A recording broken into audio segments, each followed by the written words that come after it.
Hi everyone, I'm Amanda. Hi, and I'm Sam. We are both co-founders and clinical counselors at AsUR Counselling and Consulting. Together, Amanda and I have over 20 years of combined experience supporting neurodivergent people and their loved ones as educators, as support workers, as counselors, and most importantly, as advocates. We came together because we wanted to create an inclusive space where our clients can just be free to be themselves. Yeah, and in our years as educators, as support workers, as employment counselors, as life skill workers, all the various jobs that we've each had over the past decade, what we've noticed is that we were never really able to support people in mental health. And when we tried to find them support within mental health, there wasn't a lot out there that understood ASD or any other parts of the neurodiverse community. And I think it came to us that we wanted to provide a space where people could feel safe, seen, heard, and accepted for who they were, not who other people wanted them to be. Sam and I connected with Joette from the Square Peg Society recently about doing a group therapy program for ASD folks. So what we started to come up with was the mental health toolkit.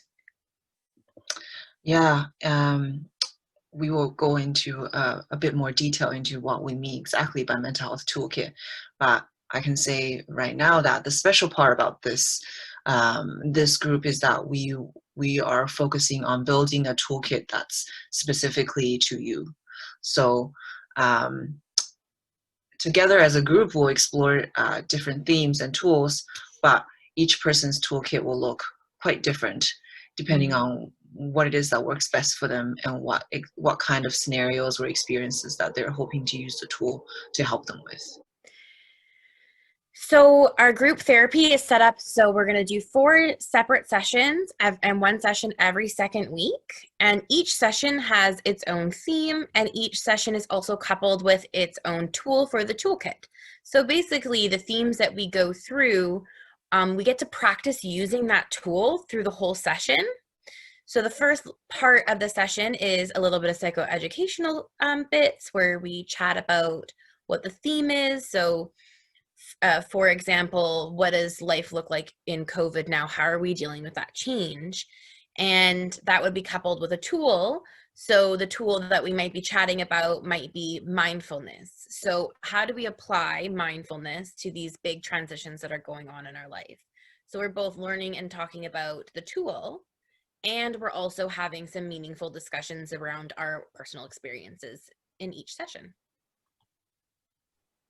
So for the second half of the group, we'll be splitting you into 2 small groups. One group will be with me, and the other group will be with Sam. And in these small groups, we'll be going deeper into the details of each theme and details of each tool. This is also where we'll do more in-depth group therapy work, where you will get an opportunity to explore what the tool will look like in your personal life. So the 4 tools that we'll be exploring are externalization, mindfulness, communication, and emotion coaching. Now, externalization really is a process of how to see problems as separate from yourself. To give you an example, when you're feeling anxious, what are some ways to create some distance between you and the anxiety that you're experiencing? What are some helpful tools to help you get to know what anxiety looks like when it shows up and how it takes control over you? So kind of creating that space between you and the emotions that you're experiencing. Now with mindfulness, I know I touched on it a little bit earlier, but really it's about learning how to be fully present in the moment and to engage with both yourselves and others around you. With communication, we'll be exploring communication piece that's communication specifically in interpersonal relationships. So communicating with family, communicating with friends, or co-workers, or loved ones. We are going to explore specific strategies on how to help you not just voice your own needs and boundaries, but also recognize what are some of the other things that are being said in the room.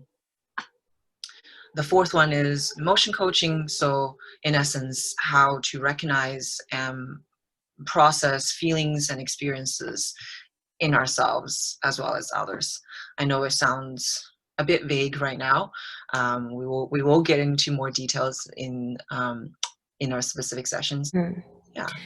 And I think that's really the key, is that we can define all these terms and explain all these themes, and it won't really mean anything until we have those meaningful conversations together online. And I think that's what I'm most excited about, is still being able to offer and come together in a space, even if it is online, that we're still able to actually talk about some big topics. So we're actually following up every session with just like a really quick video summary of what we talked about, that you'll be able to come back to over and over again, and kind of clarify some of the things that you've processed, some of the things that you've learned, maybe some of the things that you want to share with your loved ones, in explaining your toolkit to other people.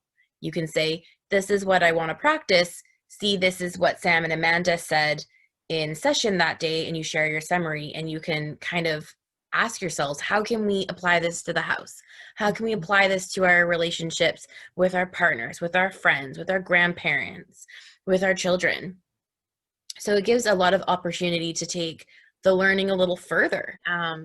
We hope we get a full group. That would be great for our first go. I'm Sam, and see you soon. I'm Amanda, once again.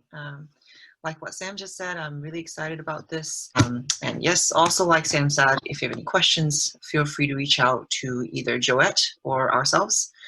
We're happy to connect to help you answer any questions that you might have.